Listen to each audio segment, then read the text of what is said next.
one of the things I learned kind of on the last 2 big tables I did, and essentially watching the wood turners on YouTube,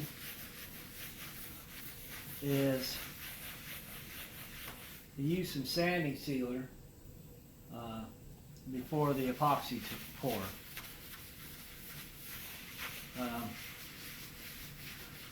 Whenever you have to do an epoxy pour, it puts out a lot of bubbles, so there's a lot of air in this, as you can imagine, and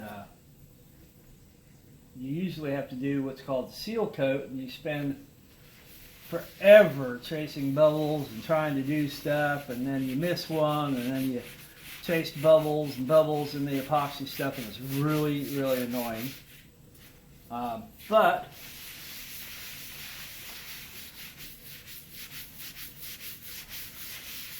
if you put down a sanding sealer, you're usually pretty liberal with it. It actually will seal your grains for you, so you don't really have so much of a bubble problem. You still have to chase a few things down. And I do plan on putting epoxy down in these holes. But anyway, I don't know if you can zoom in here a little bit and show some of the characters. The thing about the sanding sealer is it doesn't take very long to dry, but it does show you some of the colors. There's tons of little colors in there. They'll all pop out when we get the epoxy on here. They'll just jump right out on us. There's all sorts of swirls and pinks and purples and blues. Some whites right through there. There's a big old white streak. Those are pretty neat. We have one of those on the butterfly table too. Basically, they just kind of mark between your heartwood and your sapwood, and so this one actually runs up into here, so that's kind of neat. I'm getting all sorts of chatoyance just walking around it. Don't know if that can actually be caught. One thing I'll say about sanding sealers, it will raise your grain, which is fine. Again, I'm just trying to seal off the coat before I epoxy it. I will hit it with a light sand just to rough up the coat a little bit. But there you go. I do want to get some epoxy in here fairly soon. And hopefully next week actually I can get this upstairs. Start putting some epoxy in here. Get this all stabilized. So I don't have to worry about all the cracks. This part right here is really interesting. It's flat, but it's essentially curl. That's what it is. Big little piece of curl right through there. Got some others over here, like some really heavy curls.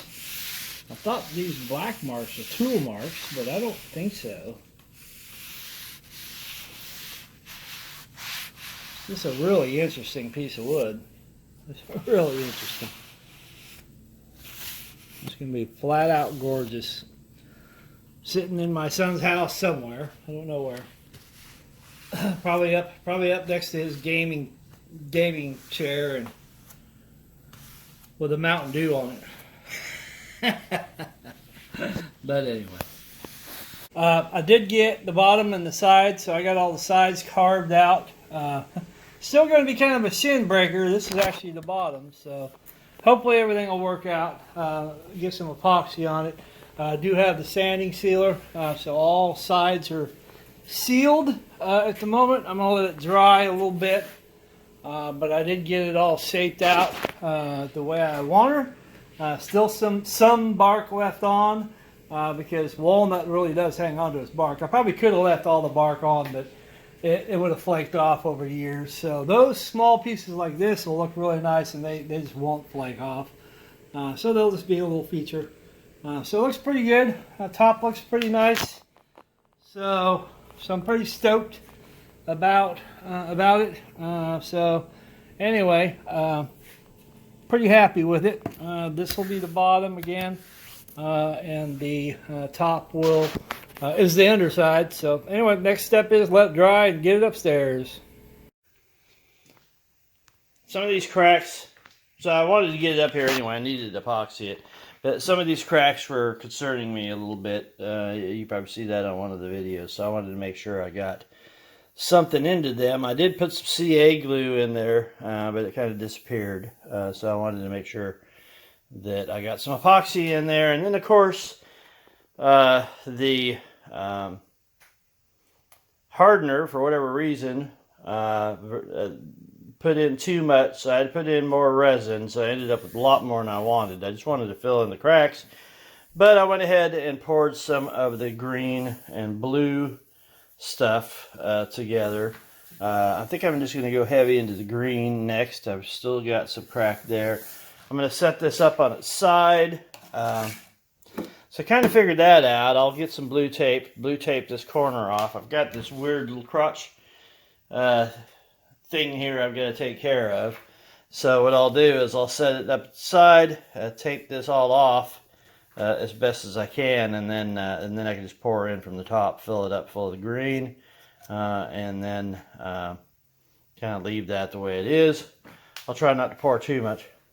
Let it sit, and then kind of need to do the same thing to the bottom side. So I'll probably do the sides really next, because the bottom side, again, this is really aggressively milled, so I've got big old saw marks in here. So I kind of want to leave those because a lot of this bark occlusion is really pretty through here. So anyway, so I smoothed it down best I could, but I'm gonna put it up. We're gonna put some epoxy in those saw marks. Got different marks around here, so probably will be putting it on the side, trying to fill in some of that, and then we'll take it back downstairs, belt sand the tar out of it to get it smooth again, and then really at that point, hopefully be ready for the pour. So I hope to get all that done by this weekend, so I can belt sand it this weekend and get ready for the pour next week. That would be awesome. And then absolutely stunning piece of wood. Just got to be careful sanding it, because the bark will be a lot thinner than the epoxy, so I'm going to have to be really careful sanding that. That's one reason I'm going to use the belt sander, actually, so I don't eat too much off of it. Whenever I use the palm sanders, I'll end up leaving a divot, and I'll have problems. So I'll use the belt sander across it with an aggressive thing, just to kind of take it down, keep my eye on it. Wish I had a good way. I mean, I know you could probably wipe it off, but the epoxy always drops into the wood. So if you wipe it off, you're just going to end up with a divot. I mean, this wasn't even wiped off. That's what it does. It goes into the wood somewhere, which in this case is probably up underneath the piece of bark. I didn't see any coming out the ends here. But, so yeah, and then I didn't really color these cracks. I put a little bit on there just to give it some curiosity, but didn't really color them, so they'll probably show, but when I get the full epoxy on there, they'll be covered. Really, the thing for them is to basically try to do the seal on them, so that they're not making me bubbles and giving me grief.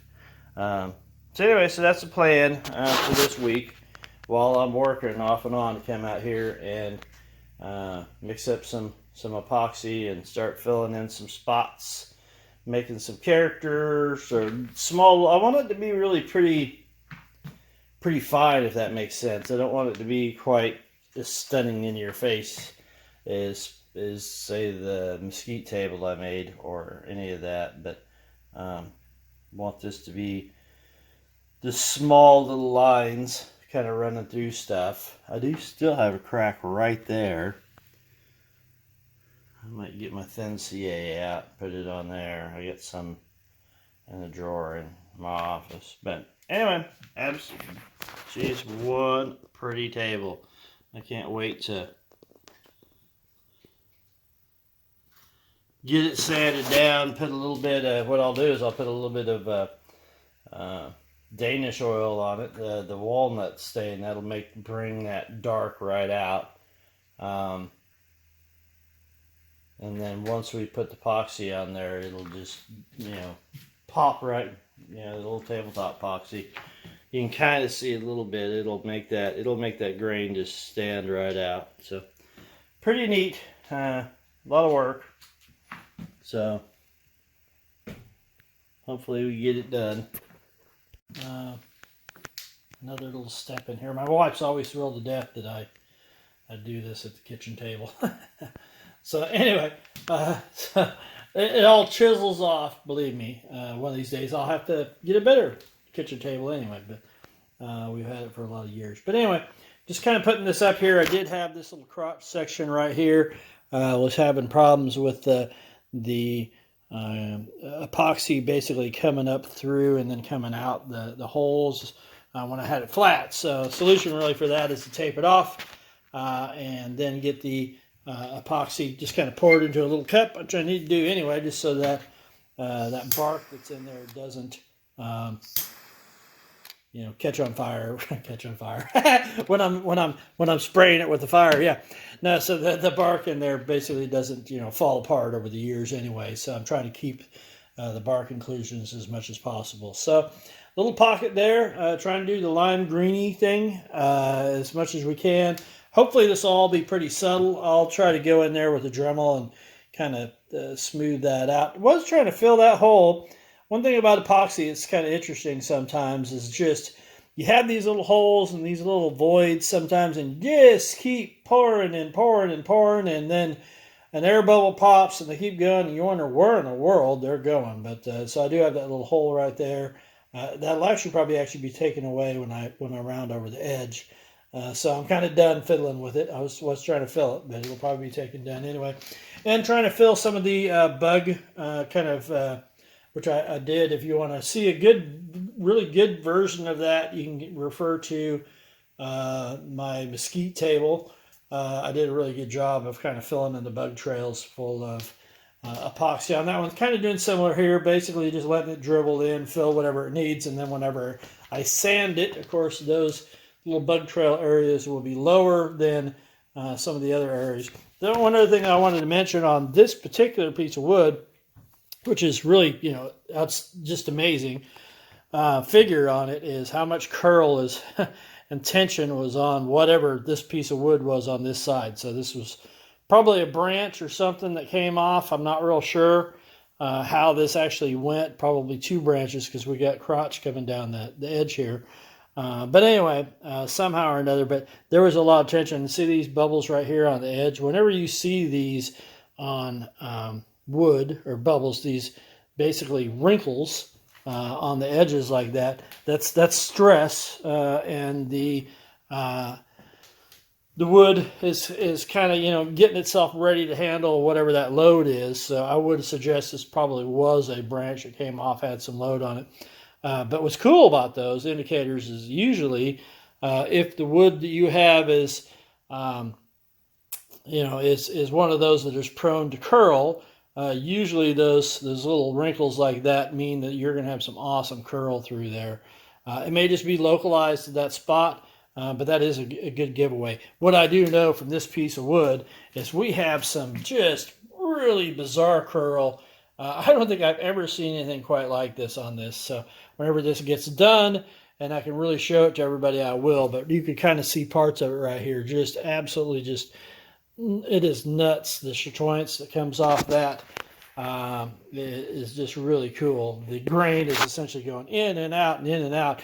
Unfortunately, one of the downsides, of course, to that is in the woodworking world. It's very beautiful to look at. In the woodworking world, you have to be really careful about that because you essentially have got grain going in just a million directions. So if you put a hand plane on there, you're going to be digging in and getting chip out and all that kind of stuff. So you're sort of stuck with sanding, if that makes sense. I'm sure some hand planers will say, "Oh, that's not true," but that's fine. But in my experience with my skill set, yeah, basically I can hurt a piece of wood that is that highly figured pretty easy with hand planes. So I usually just stick to the sandpaper. It's a little bit more subtle than my my planes. I didn't have any problem playing in the back of this because it's pretty much rip saw, no figure at all. So again, this was a trunk, right? So it's kind of sitting probably the way it was, is this is a trunk over here kind of on this piece of side of the wood. It came up and around, and then this is a branch that came up.